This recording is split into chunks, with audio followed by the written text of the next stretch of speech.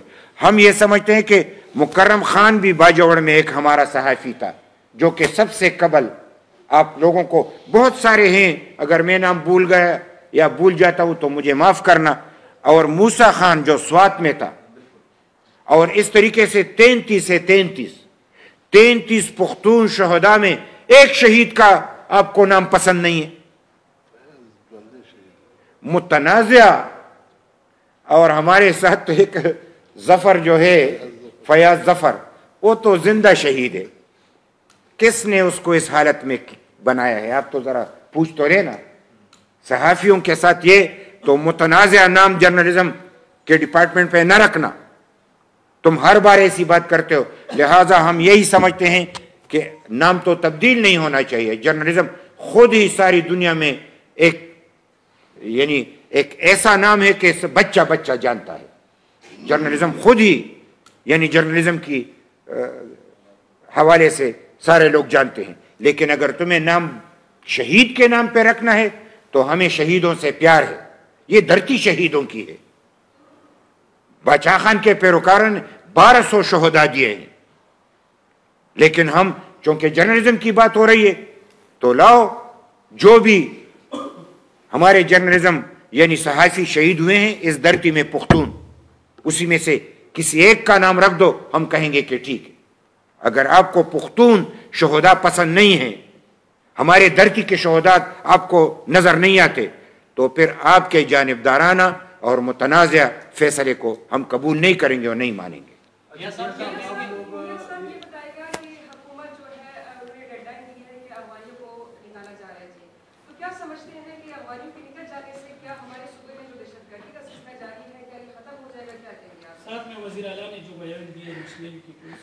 نہیں، افغانیوں کو لایا کون؟ ہم بھول جاتے ہیں نا، آج نکال رہے کہ وہ دہشت گردی کر رہے ہیں، تو یہ تو 45 سال سے یہاں پہ ہیں اور لائے بھی یہ ہیں، ٹریننگ بھی انہوں نے دیے۔ جو دہشت گردی میں ملوث تھے وہ تو ان کے ساتھی تھے۔ یہ جو خود کہہ رہے ہیں کہ ہم نے بنایا، ایک ایک بندہ کہہ رہے کہ ہم نے بنایا، ہم نے اسلحہ دی، تو جب خود تسلیم کر رہے ہیں تو پھر یہ بات کہنا کہ ان کو نکالیں گے تو دہشت گردی ختم ہوگی، یہ تو عجیب سی بات ہو گئی۔ تم 45 سال کا جو تم نے غلطی کی ہے، غلط پالیسی اپنائی پہلے قوم سے، تو اس کی معافی مانگو۔ تم نے کیوں غلط پالیسی اپنائی؟ بغیر معافی کے 40 سال تم نے مروا دیا، اب اس طریقے سے مرواؤ گے؟